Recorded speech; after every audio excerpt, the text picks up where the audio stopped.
சீனாவிலிருந்து சென்னை அதானி துறைமுகத்திற்கு வந்த 20 கோடி ரூபாய் மதிப்பிலான 82 கண்டெய்னர் மற்றும் 8 கண்டெய்னர் மாயமாகிவிட்டது என்று ஆவடி காவல் ஆணையரகத்தில் ஒரு பகிரங்கமான ஒரு புகார் வந்துள்ளது.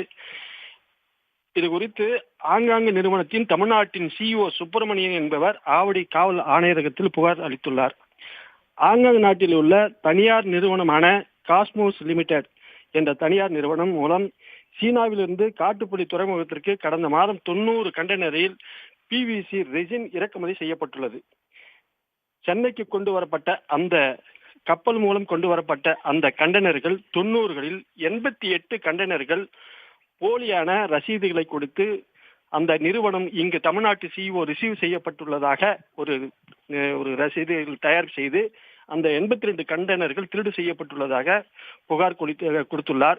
மேலும் அதில் உள்ள 8 கண்டெய்னர்கள் காணாமல் போய்விட்டது, அதாவது எந்த விதமான ஆதாரமும் ரசீதும் இல்லாமல் மாயமாகிவிட்டது என்று அந்த புகாரில் தெரிவித்துள்ளார். இது குறித்து ஆவடி ஆணையரகத்தில் அளித்த புகாரின் மத்திய குற்றப்பிரிவு காவல்துறையினர் வழக்கு பதிவு செய்து தீவிரமாக விசாரணை நடத்தினர். அதில் அந்த ஆங்காங் நாட்டிலிருந்து கொண்டு வரப்பட்ட அந்த ஏற்றுமதி இறக்குமதி துறை சம்பந்தப்பட்ட தொழிலாளர்கள் உள்பட அதிகாரிகள் 21 பேர் மீது வழக்கு பதிவு செய்து தீவிரமாக விசாரணை நடத்தி வருகின்றனர். மேலும் 8 கண்டெய்னர் குறித்து இதுவரை எந்த விதமான ஆவணங்களும் தகவல்களும் கிடைக்கவில்லை.